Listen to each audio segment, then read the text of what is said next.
Good morning, welcome to Detailing Guru. And in this episode, we're gonna talk about how to properly remove bugs and pre-wash your coated car. But first things first in the morning, coffee, and then we'll get to it. So, talk to you soon.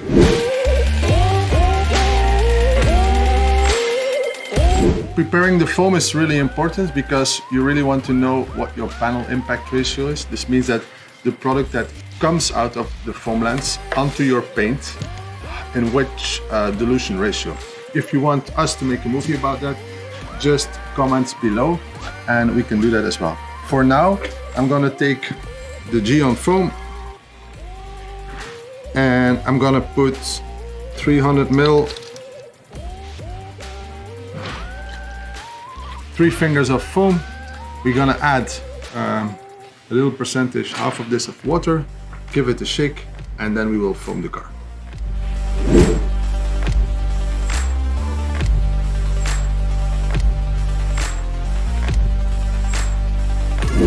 After a couple of coffees, we now start with a couple of bugs. So, bug removal on a coated car. It's really important not to spray any type of chemicals on a hot paneled car. This car is black, but it's early in the morning, it's cold, so we can use this now. I have my bucket with hot water. I have a brush, and I have my bath essence, which I will pump some sprays inside the bucket and into my wash mitt.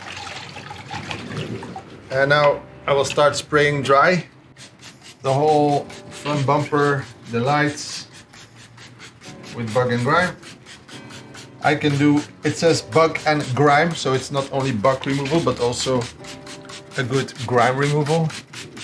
And I will spray the grills. You can do this on windshield as well, on your mirrors, most of the parts where you will have a lot of bugs.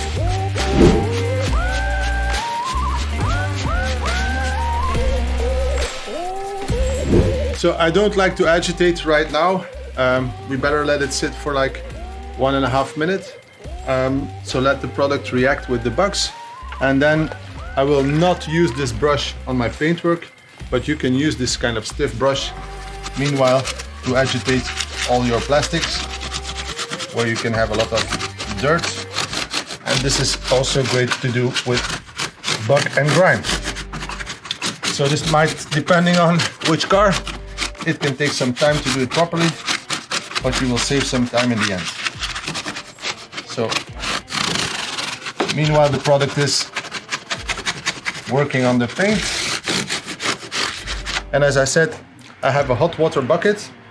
After this, we will first rinse without touching the bugs.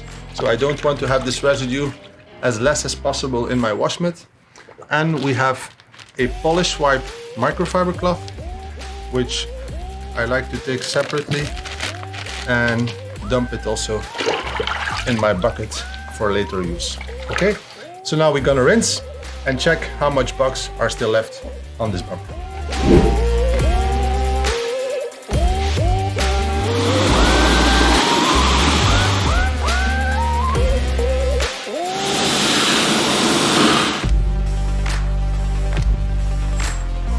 Try not to rinse in full front, but try to rinse in an angle.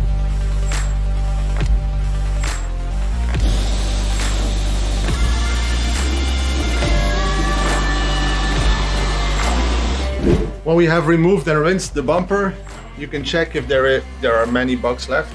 If this is the case, you can reapply. In this case, we have, I think, removed like 95% of them.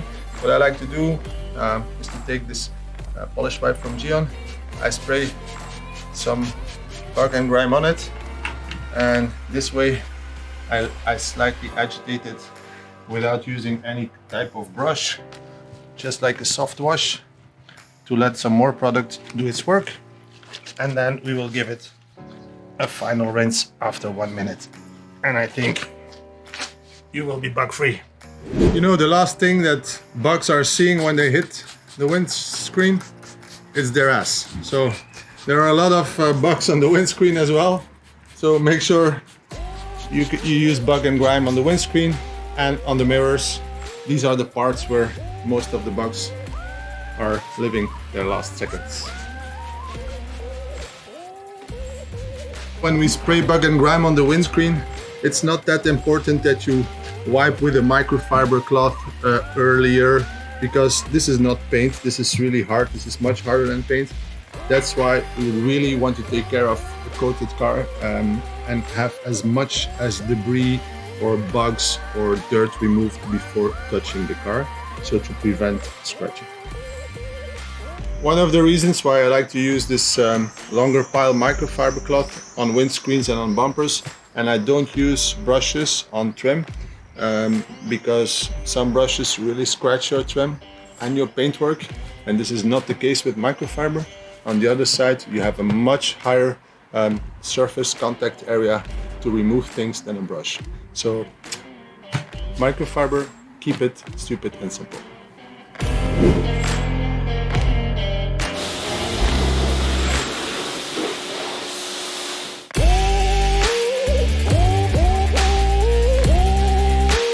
That's beading, and the coating on the windscreen makes cleaning so much easier. Also, when you have a lot of bugs on your windscreen. After we did the bugs on the windshield, on the mirrors and on the bumper, on purpose I didn't wet the car, because I want, when we start foaming, I want my foam to cling as good as possible on the debris, to weaken it and to loosen it, so that my coated car is not scratched by the debris and by the washing procedure. So now we have a pretty dry car, and we will foam the car fully dry.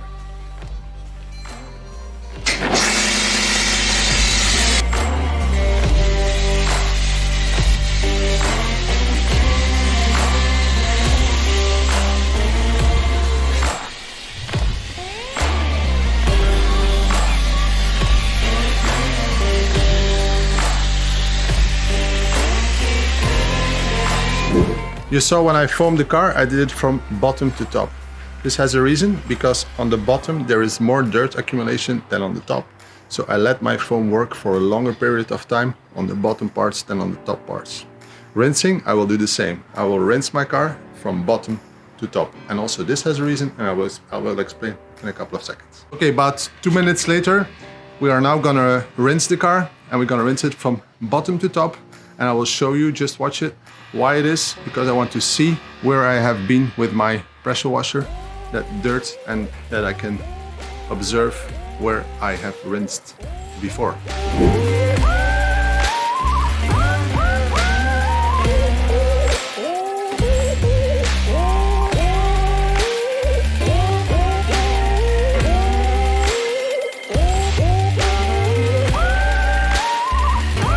So this way I can control where I have been with my pressure washer.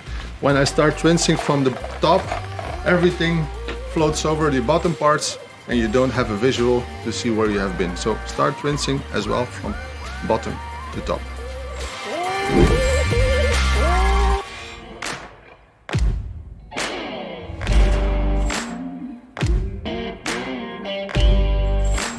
Another tip I can give you with foam is when you have cleaned your wheels before you clean your car, which you can see how we clean wheels.